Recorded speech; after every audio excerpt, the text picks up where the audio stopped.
Why are these people burning priceless art in Central Park? Why was this man paid $69 million for a JPEG on the internet? Why are people saying this will all destroy the Earth?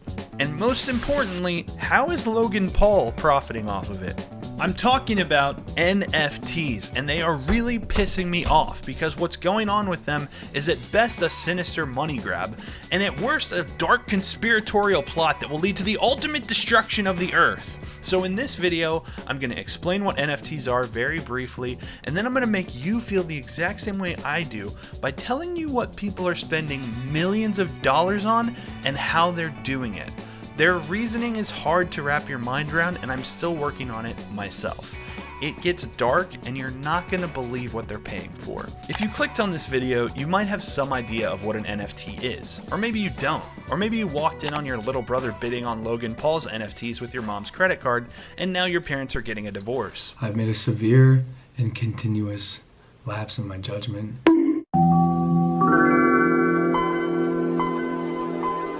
But first, what is an NFT? If I read that sentence one more time, I might actually smash my phone into a million little NFTs, so let me explain it to you this one time so you never have to wonder about it again. 50,000 years ago, humans started rubbing charcoal and rust onto cave walls like prehistoric preschoolers with nothing better to do than conjure up horribly drawn images of the last animal they ate. As humans evolved, our art evolved with us, and pieces were made with such timeless subjects as cat and booba. Over the years, our taste hasn't changed, but the way we interact with art has. The advent of the internet has made it much easier to look at images of cats. In fact, it's so easy that anyone can create and duplicate and share an image of a cat, which kind of devalues the image, doesn't it? Wrong. People have been paying for digital assets for a long time. Skins and knives in Counter-Strike Go, hats in Team Fortress 2, characters in Fortnite. Heck, this Fortnite skin was so popular that this guy copied it and made a whole rap career out of it. Pretty much every video game these days has more digital assets than a Warzone update. So what if we combine digital assets and cryptocurrency technology? We can make digital assets with specific, unique serial numbers that can't be duplicated or faked. That's what an NFT is. Sounds awesome, right? Well, what if I told you a group of people has already jumped on this trend to suck as much money as they possibly can out of their fans in exchange for useless JPEGs? And what if I told you this same group of people does this for every single trend on the internet? Who would you guess that I'm talking about? That's right, it's YouTubers. Now, I'm very surprised that Logan Paul would do this. He's known for his family-friendly content, filming nature videos in the forest, and overall he's just a very wholesome YouTuber. He only associates with upstanding, honest people, and he would never hype anything up unnecessarily to get money out of his young fans. Yeah. Now, H3H3 on the other hand, this guy, I knew he would be on the right side of this controversy. He's always calling out scams and standing up for the common man, for justice. He's a man of the people. It is comparable to that in that it's likely a speculative bubble. I think right now people don't really fully understand what they are and what they're even buying. I want to cash in on this bubble right now. That's what we're here to do. I'm here to get paid, plain and simple. I don't understand it. I don't think that there's really necessarily value in this. It's limited edition. That's me, baby. BitConnect! I want to point out that BitConnect went down being a scam. So yeah, but as long as I get money and I'm out, then I don't give a f. Okay, he's got to be joking. That's satire, right? Ethan is the king of. The other thing I find extremely frustrating is the way influencers and crypto experts, whatever the hell that means, are hyping this up. Remember how I explained NFTs? They're digital assets with a unique serial number. It's basically a Steam card that somebody autographed digitally. That's really it. And then listen to the way influencers are explaining it. What is it that makes the NFT or the token or whatever it is what is it? Have you ever been to the Louvre? You're probably like 10 rows back trying to like snap a picture of the Mona Lisa, and you walk home with a picture of the Mona Lisa. However, you would say it's very different than the Louvre, who actually has the Mona Lisa, and like basically whoever owns that, right? I think the Mona Lisa is a really interesting example, and this idea of somebody screenshotting something and then saying, okay, now I own it, kind of falls apart when you think about it in terms of the Mona Lisa. It's an NFT, so basically it's like certified. Like you have the original piece, kind of like the Mona Lisa. There's a bunch of copies of the Mona Lisa, but there's only one Mona Lisa. Think of the Mona Lisa. It's an original piece of art. It couldn't be swapped out for, say, a Mona Lisa poster from the Louvre gift shop. The problem I have with this brain-dead take they all seem to have come to the same conclusion on, that owning an NFT is the same as owning the Mona Lisa, is that if I owned the Mona Lisa, I could build a museum and charge people admission to come look at the Mona Lisa.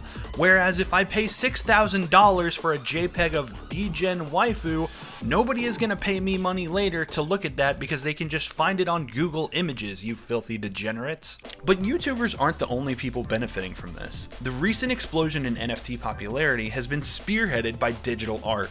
And I mean real digital art, not whatever this is. While these are really just JPEGs with super secure serial numbers attached, enough people think these are worth their V-Bucks that they're being bought and sold for millions of dollars. This image will be part of art history for the rest of humanity's existence. Like other NFT images, it's just a JPEG with an Ethereum serial number associated with it. But this image sold at auction for $69.3 million. It's called The First 5,000 Days, and it's 5,000 of this artist's pieces stitched together in a massive collage. His name's Beeple, and if you've been on the internet in the last 13 years, you might have seen some of his work on Instagram or Reddit. It's actually pretty cool stuff. But NFTs aren't just being used for art. Jack Dorsey, the creator of Twitter, is auctioning off an NFT of his first tweet ever.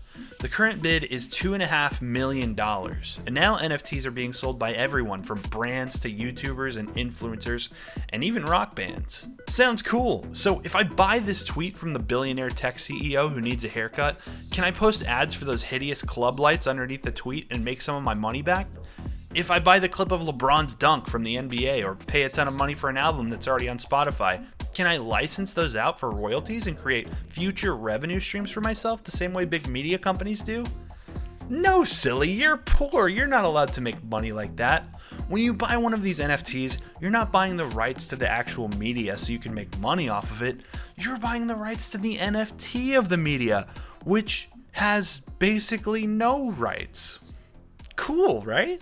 The only way you'll ever be able to get any of your investment back is if you find someone even more passionate than you about the Taco Bell gift that you paid $700 for. One of the other very modern dystopian features of NFTs is that a lot of people who are creating and selling them are setting them up so that they'll take a cut of the revenue every time the NFT is sold in the future forever. As if buying a speculative digital asset wasn't a risky enough investment already, you're guaranteed to pay a tax to whoever made the thing if you ever try to get rid of it. But that's okay because I'm supporting the artist who made it. Right? Well, about that. NFTs are being sold by a handful of websites right now, and if they keep selling for millions, there's no doubt the number of marketplaces for these things will only continue to increase. Some of the websites do a good job verifying that the sellers actually own the art they're creating, but some of them don't. Artists on Twitter started to notice recently that bots were stealing their art and turning it into NFTs without the artist's permission. Not only does this steal the revenue the artist would have gotten if they had minted the NFT themselves, it's also upsetting many artists who don't want anything to do with NFTs at all. One artist named Rainbolt started noticing his art was being stolen by bots. So he deleted all of his tweets and began re-uploading his art with watermarks. Then this happened. Once I started getting it out there were people who tagged the tweet in which I was complaining about NFTs in order to make it into an NFT about the exact thing I was complaining about. Another artist named Kevin Alexander showed proof that the verified Wu-Tang Clan account stole his art and is selling it as NFTs. This money-motivated, scummy behavior doesn't surprise me at all coming from Wu-Tang, who made a one-of-a-kind album in 2014 and then auctioned it off to none other than Martin Shkreli. This kind of guy is 100% the guy selling NFTs of stolen art for millions of dollars right now. So even if the larger marketplaces get their act together and verify the artist for every single piece on their websites perfectly, what's to stop me from creating a website and selling NFTs of the exact same tweet that Jack's auctioning off, or selling NFTs for art that's already been sold on another website? Absolutely nothing. And the problems for intellectual property holders and artists don't stop there. This piece was created by Banksy, a very popular and elusive artist who's famous for his graffiti-style art, mixed media pieces, and shredding his work right after somebody just paid $1 million for it. Some guys bought this original Banksy piece for $100,000 and then burnt it in Central Park so they could make an NFT and sell it for even more. Yes, that was their real goal. Listen to this enlightened Ethereum astronaut explain how he's moving humanity into the future. Right now, I'm going to burn this Banksy. And the reason behind this is for the NFT, if we were to have the NFT and the physical piece, the value would be primarily in the physical piece. By removing the physical piece from existence and only having the NFT, we can ensure that the NFT, due to the smart contract ability of the blockchain, will ensure that no one can alter the piece, and it is the true piece that exists in the world. I survived because the fire inside burned brighter than the fire around me. I fell down into that dark chasm. The flame burned on and on. So brave. I'm sure Banksy is very proud of you. They minted this NFT on March 7th, and on that day, Ethereum was trading for about $1,650 each, which means these blockchain bastards made $375,000 by burning art in Central Park with a cigarette lighter. The best part about this whole story is the piece itself was titled Morons, and it says, "I can't believe you morons actually buy this shit." Couldn't have said it better myself. Before we start talking about how NFTs are ultimately destroying the earth, I'd like to give honorable mention to a couple of uses of NFTs that are more than just JPEG plus barcode equals millions of dollars. Some NFTs are being sold with real-world benefits attached, almost like a contract that gives the owner of the NFT certain benefits. One good example of this is Kings of Leon, who sold a set of NFTs they're calling Golden Tickets that grant the holder 4 front row tickets to any Kings of Leon concert once per tour, along with a concierge and VIP treatment.